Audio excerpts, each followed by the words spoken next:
वात्स्यायन, बृहत् कामसूत्र, प्रहणन और शीतकार ध्वनियों का विस्तार का शेषांश। 3. विनोदार्थ। मैथुन कर्म में परिवर्तन लाने के लिए या मनोरंजन के लिए भी पुरुष की तरह मैथुन किया जा सकता है। मैथुन कर्म की 2 विधियां बताई गई हैं। मैथुन में आमतौर पर स्त्री नीचे चित्त लेट जाती है और पुरुष उसके ऊपर औंधे लेटकर योनि में लिंग डालता है। इस विधि में पुरुष बिना लिंग निकाले ही नीचे लेटी स्त्री को अपनी बाहों में भरकर अपने ऊपर ले लेता है। इस परिवर्तन में मैथुन उसी प्रकार जारी रहता है, आनंद भी बना रहता है।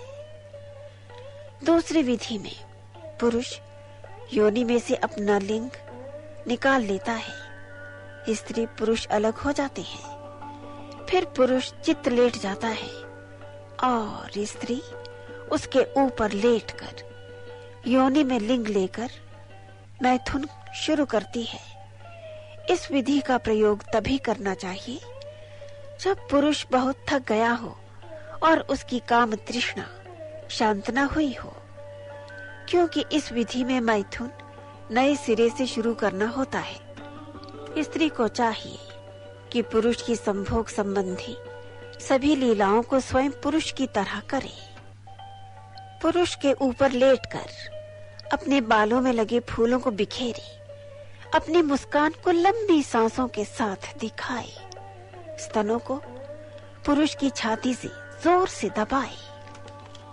चुंबन, दंत कर्म के लिए अपना मुंह उसके मुंह पर रखे। ऐसा करते समय पुरुष को ताने देकर कहे, मुझे अपने नीचे दबाकर अपने शरीर के भार से थका दिया था।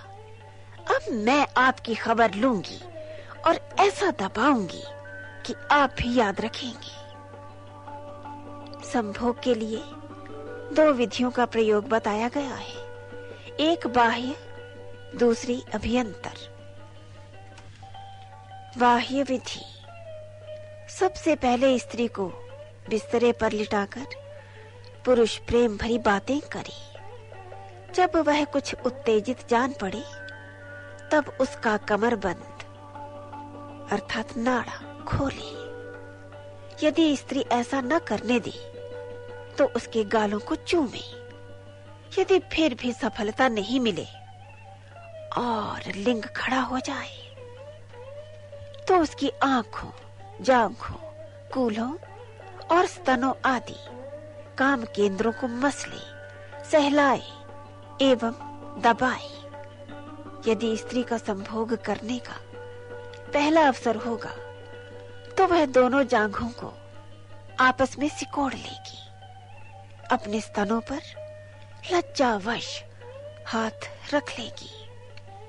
पुरुष को चाहिए उसकी जांघों के बीच से हाथ ले जाकर उसके पेडू को धीरे धीरे सहलाए एवं मसले। पुरुष को चाहिए अपना एक हाथ उसके माथे पर रखे और दूसरे हाथ से उसकी ठोड़ी को चुंबन के लिए ऊपर उठाए। पहले मौके पर स्त्री लज्जावश आंखें मूंद लेती है। स्त्री की लज्जा दूर करने के लिए पुरुष को चुंबन क्रियाएं करनी चाहिए। अभियंतर विधि। लिंग को योनि में डालकर स्त्री के हाव भाव और संकेतों से उसकी अभिलाषा समझकर बर्ताव करना चाहिए आदि, ताकि स्त्री को अधिक से अधिक सुख मिले। संभोग के समय स्त्री अपने जिन अंगों को निहारती है, पुरुष को उन्हीं अंगों को सहलाना, मसलना, चूमना चाहिए। इससे स्त्री को अधिक सुख मिलता है। वात्स्यायन का कहना है कि स्त्रियों के कामोत्तेजित होने की पहचान इन चेष्टाओं से की जा सकती है। हाथ, पांव और गर्दन आदि अंगों को ढीला छोड़ना, आंखें मूंदना, लज्जा का उड़ जाना, मैथुन में संकोच का हट जाना, पुरुष से बार बार लिपटना, योनि को लिंग से बलपूर्वक रगड़ना, फिर योनि में लिंग को लेने की कोशिश करना आदि। वात्स्यायन का कहना है कि पुरुष को पहले पूरी तरह तैयार कर लेना चाहिए।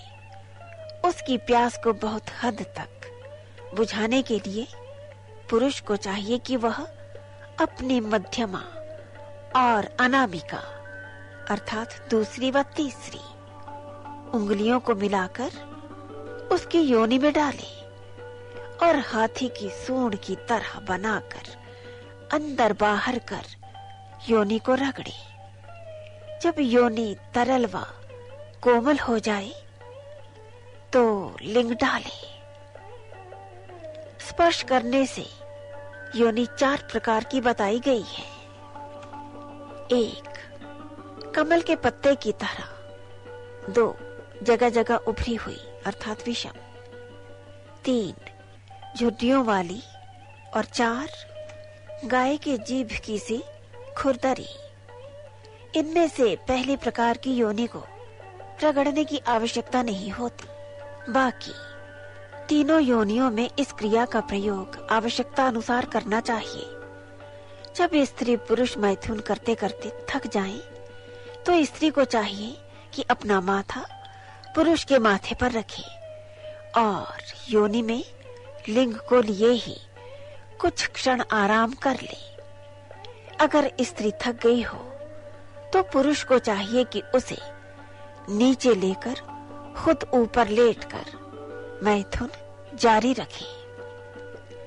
वात्स्यायन का कहना है कि लज्जावश स्त्रियां कामोत्तेजना को दबा जाती हैं। चतुर प्रेमी की गुप्त भावनाओं और कामुक प्रवृत्तियों को समझने की कोशिश करे और भविष्य में तदनुकूल बर्ताव से अपनी प्रियतमा को संतुष्ट करे। ऐसा करने से दोनों का दाम्पत्य जीवन सुखी और सफल होता है।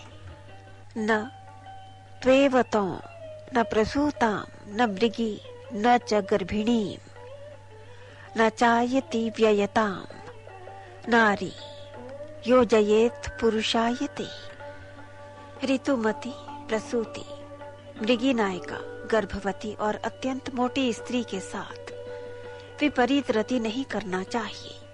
यह सर्वथा हानिकारक है।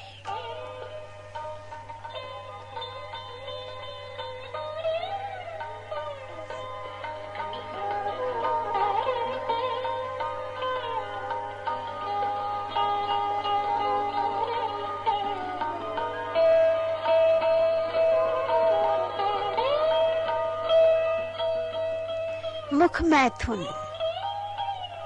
आलिंगन से लेकर पुरुषायित अर्थात विपरीत रति तथा कन्या आदि स्त्री जाति की 4 प्रकार की नायिकाओं का वर्णन है।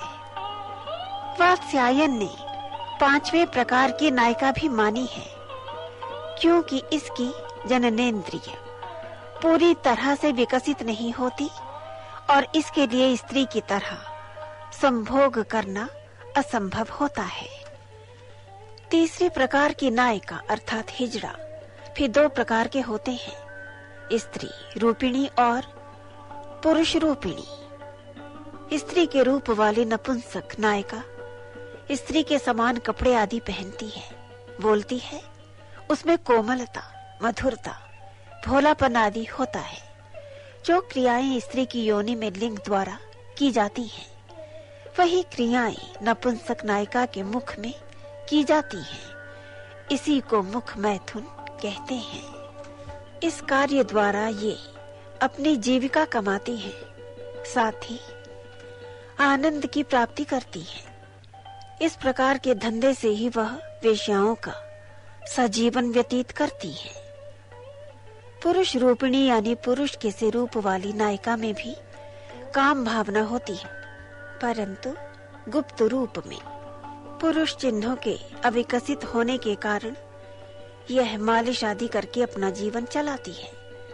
मालिश करते समय यह नायक की जांघों का स्पर्श ऐसे करती है जैसे आलिंगन किया जा रहा है, और धीरे धीरे जांघों व पेडू को बार बार दबाती है।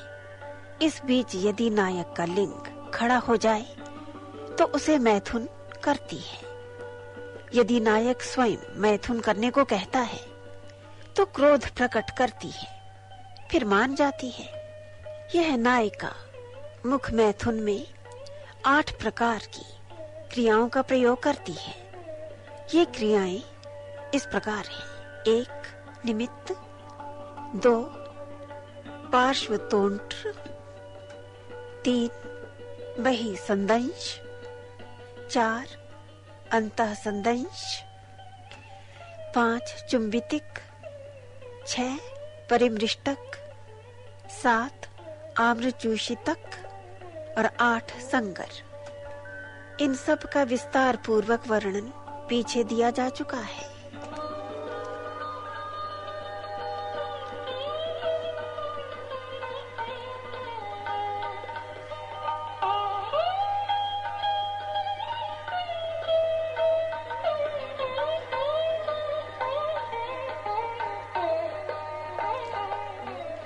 रति क्रिया और प्रेम कलह। रसिक नागरिक अपने मित्रों के साथ बाग बगीचे में घूमने जाए। घर के बाहर बने बगीचे में कमरा होता है जिसे संभोग का कमरा कहते हैं। उस कमरे को खूब सजाया जाता है, बिस्तर बिछा दिया जाता है। नायिका स्नान आदि करके सुंदर वस्त्र पहनकर हल्की मदिरा पान करके बैठी हो और नायक आए तो नायिका उसे मदिरा पान कराए। नायक को नायिका को अपनी बाहों में लेना चाहिए, चुंबन आदि करे, उससे प्रेम की बातें करे ताकि वह शीघ्र कामोत्तेजित हो जाए। उसी अवसर पर संगीत व नृत्य आदि का प्रोग्राम होना चाहिए। और जब नायक नायिका एकांत में हो तो चुंबन व आलिंगन आदि क्रियाएं करें। तब दोनों बिस्तर पर लेट जाएं और नायक नायिका का कमरबंद उतार कर रति क्रिया करें। रति क्रिया के पश्चात दोनों अलग अलग कमरों में जाकर स्नान करें।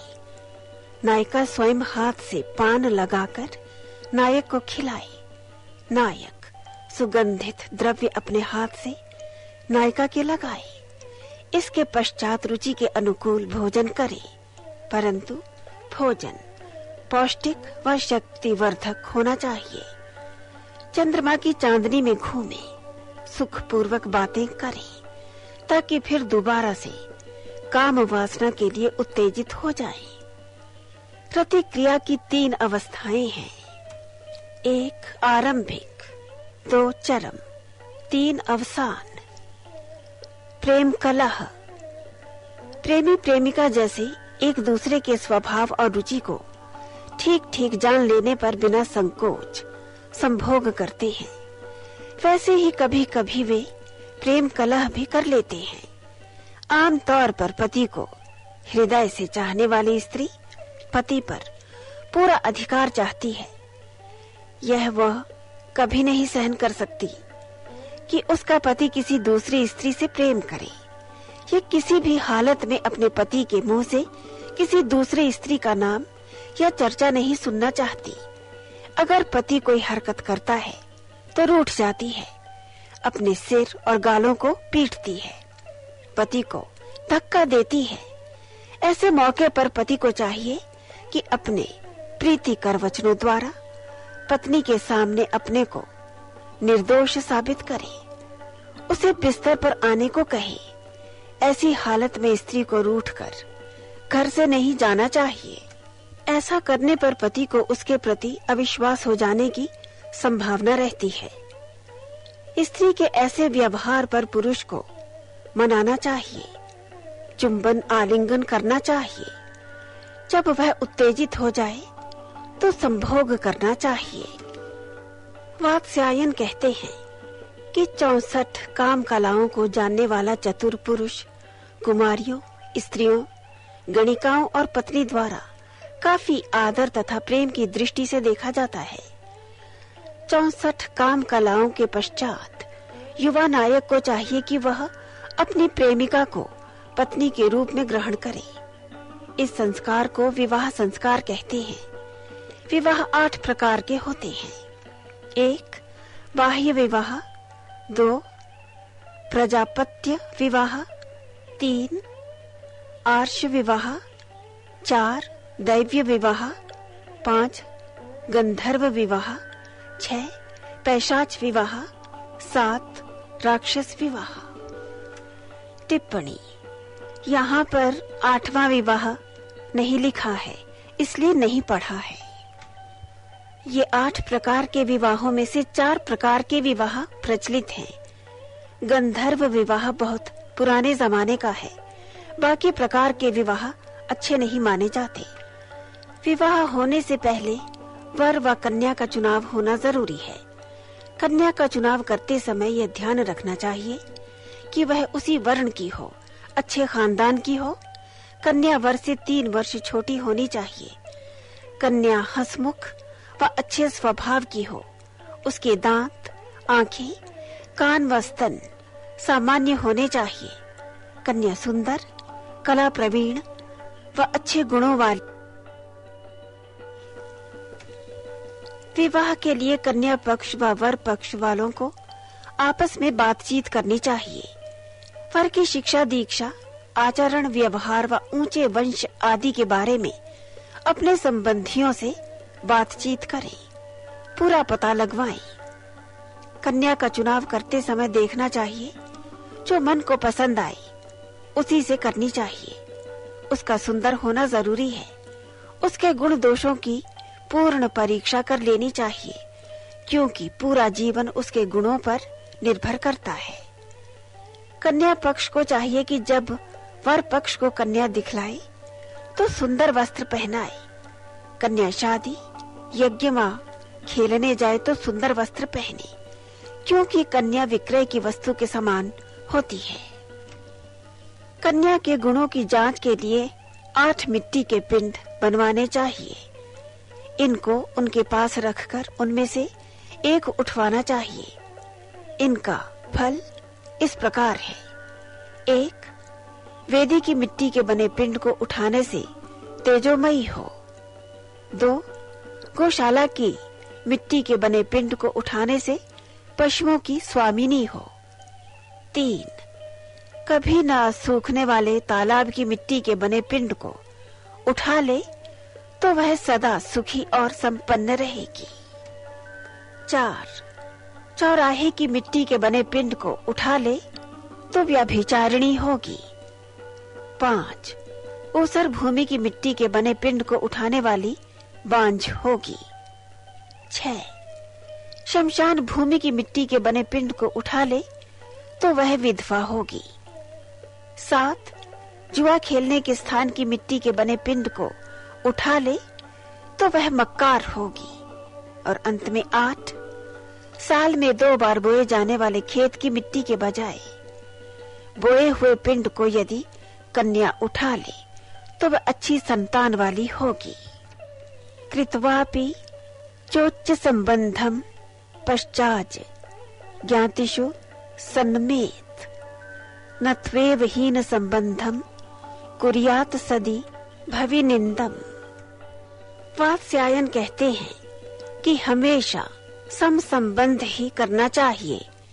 अगर किसी वजह से या ग्रहों की दशा के कारण सम संबंध न हो सके तो उच्च संबंध किया जा सकता है। अगर बाद में अपने संबंधियों के साथ आदर सत्कार का व्यवहार किया जाए मगर सज्जनों द्वारा निंदित नीच संबंध तो किसी भी हालत में नहीं करना चाहिए।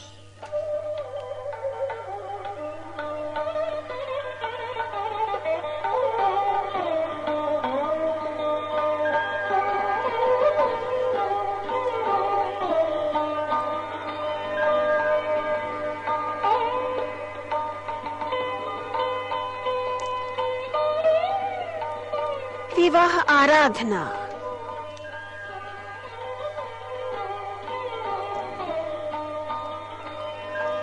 कई बार पुरुष किसी लड़की से शादी नहीं कर पाता क्योंकि लड़की वाले उसे वर चुनने के लिए तैयार नहीं होते।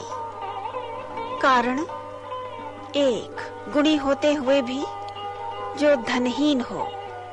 दो, सुंदर और संपन्न होते हुए भी जिसके प्रभावशाली मित्र न हो। तीन, धनी होने पर भी जो झगड़ालू हो। चार, जो माँ बहन और भाइयों के सहारे रह रहा हो। पांच, जो लड़कियों का सा लगे अपने बाल स्वभाव के कारण दूसरों के घरों पर आ जा सकता हो, मगर जिसे लोग अनादर की दृष्टि से देखते हों।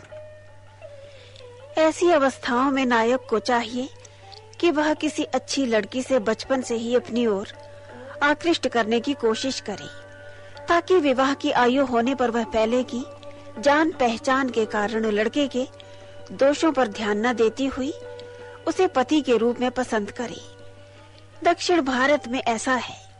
बचपन की आराधना के कारण वे अपने मामा तक की लड़कियों को प्राप्त कर लेते हैं, चाहे उन लड़कियों की गुणमाई कहीं अधिक योग्य लड़कों से क्यों न हो चुकी हो।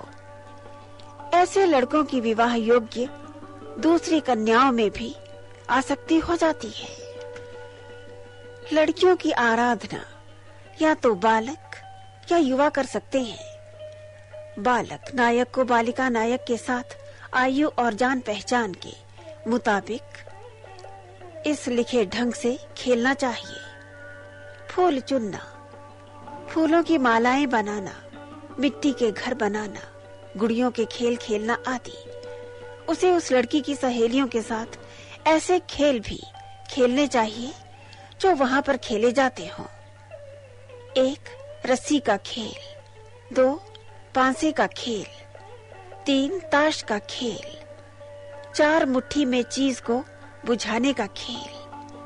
पांच, हाथ की बड़ी उंगलियों को पकड़ने का खेल। छह, आंख मिचोली का खेल वगैरह। सात, 6 गुट्टियों का खेल। इनके अलावा कुछ ऐसे भी खेल खेलने चाहिए जिनसे शारीरिक व्यायाम भी हो जाता है। एक, सुनिमिलिता, आंख मिचौली का खेल। इसमें एक व्यक्ति दूसरे व्यक्ति की आंखें बंद कर देता है और दूसरे साथी छिप जाते हैं। जिसकी आंखें बंद ही की गई थी वह बाद में आंखें खोलकर ढूंढते ढूंढते जिस किसी को छू देता है, फिर उसकी आंखें भींची जाती हैं, वह भी फिर वैसे ही करता है। 2, आर्ब्धिका, फलों के बीजों या गुठलियों से खेले जाने वाले एक खेल का नाम है। 3, लवणवीथिका, नमक की दुकान बनाने का खेल। इसमें ऊपर की जमीन पर खारी मिट्टी का ढेर सा बना लिया जाता है, उसकी एक रखवाली करता है और दूसरे लेकर भागते हैं। रखवाली करने वाला भागने वालों में से जिसको छू लेता है उसे फिर रखवाली करनी पड़ती है। 4, अनिल ताडिका, इस खेल में एक दूसरे के हाथ पकड़कर एक गोल चक्कर सा बना लिया जाता है और फिर तेजी से घूमकर हवा को मात दी जाती है। 5, गोधूम पुंजिका, इसमें गेहूं या चावल आदि कई तरह के अनाजों को एक जगह मिलाकर फिर उन्हें अलग अलग किया जाता है या अदला बदली की जाती है। 6, अंगुलिताडिका, इस खेल में एक आदमी आंखें मीच कर खड़ा हो जाता है, दूसरे बारी बारी उसके सिर पर धप्पा मारकर पूछते हैं कि किसने मारा। जब वह मारने वाले को बता देता है तब वह छूट जाता है और मारने वाले को आंखें मीच कर खड़ा होना पड़ता है। इसी प्रकार कई प्रकार के और भी खेल तमाशों को करके या दिखाकर वाला नायिका को अपनी तरफ खींचने या मोह लेने की कोशिश अवश्य करनी चाहिए। इसी प्रकार नायक को चाहिए कि प्रेमिका की पक्की सहेलियों से संबंध बढ़ाए, नायिका की आया से दोस्ती पैदा करे ताकि दोनों के मिलने मिलाने में वह कोई बाधा न डाले, बल्कि सहायता करे। ऐसा करने से वह नायिका के सामने नायक की प्रशंसा करेगी, जिससे नायिका को नायक से ज्यादा आकर्षण हो जाएगा। नायक को हर तरह से नायिका को प्रसन्न करने की कोशिश करनी चाहिए। उस हर चीज को वह दे जिसे वह चाहती हो। रंग बिरंगे गेंदे, कपड़े की गुड़िया, लकड़ी, सींग और हाथी दंत की बनी गुड़िया, मोम एवं मिट्टी की बनी रंगीन गुड़िया और छोटे मोटे खिलौने बर्तन वगैरह दे। प्रेमिका को लकड़ी पर बने स्त्री पुरुष सम्मिलन और देवी देवताओं के काम दृश्य भी दिखाए। इसके अलावा पिंजरे में बंद तोता, मैना, कोयल, मुर्गी और मुर्गा और तीतर वगैरह भी उसके लिए मंगाए। नायक को चाहिए कि वह अपनी प्रेमिका को विचित्र चीजें भेंट करे। देश काल को जानकर श्रृंगार की पिटारियां, चंदन, सुपारी, पान वगैरह उसे देता रहे। ऐसे सभी काम करे जिससे नायिका को विश्वास हो जाए कि वह उसे अच्छी तरह रख सकता है। इस तरह से प्रेम बढ़ जाने पर नायक को नायिका से किसी एकांत स्थान में मिलने के लिए प्रार्थना करनी चाहिए। मिलने पर अपना प्रेम पूरी तरह जताना चाहिए और कुछ वस्तुएं भेंट करनी चाहिए। उसे बताना चाहिए कि यह उपहार इसलिए दे रहा हूँ ताकि तुम्हारी सहेलियों को पता न लगे और एकांत स्थान माता पिता के भय से मुक्त है। प्रेम और ज्यादा बढ़ जाने के कारण नायक उसे मनोरंजक बातें सुनाए, काम कलाओं के व्यवहार से प्रसन्न रखे। अगर वह संगीत में रुचि रखती हो तो उसे संगीत सुनाए, यानी उसे प्रसन्न रखे। आश्विन, कार्तिक और मार्गशीर्ष की पूर्णिमा को विशेष उत्सव मनाए जाते हैं। आश्विन और कार्तिक की पूर्णिमा को तो चांदनी का महत्व होता है और मार्गशीर्ष की पूर्णिमा और बहुला अष्टमी को उपवास किया जाता है। इन उत्सवों पर, सूर्य ग्रहण पर, देवालय यात्रा या दूसरे उत्सवों पर या प्रेमिका के घर आने पर नायक अपनी प्रेमिका को तरह तरह के गुलदस्ते, मालाएं, झुमके, छाप आदि भेंट करे। यह देखे कि भेंटों को प्रेम से स्वीकारा जाएगा। नायक को उसकी सहेली यानी आया की लड़की को उकसाना चाहिए कि वह नायिका से नायक के कला कौशल की प्रशंसा करके उसे काम कलाएं सीखने के लिए तैयार करे।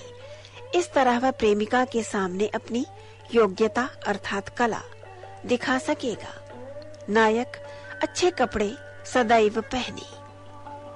नायक को नायिका के बारे में पता करना चाहिए कि वह उसे प्रेम करने लगी है या नहीं। ऐसा उसे उसकी चेष्टाओं, संकेतों एवं चाल ढाल से मालूम करना चाहिए। संकेत और चेष्टाएं जिससे कन्या अपने मनोभावों को बताती है वह शारीरिक एवं मानसिक है। शारीरिक, कटाक्षपात करना और नायक के मिलने पर लाल सुर्ख हो जाना तो शारीरिक चेष्टाएं हैं। मानसिक, दो अर्थों के शब्दों का प्रयोग करना मानसिक चेष्टा है। जब कोई लड़की किसी से प्रेम करती है तो नजरें कभी नहीं मिलाती।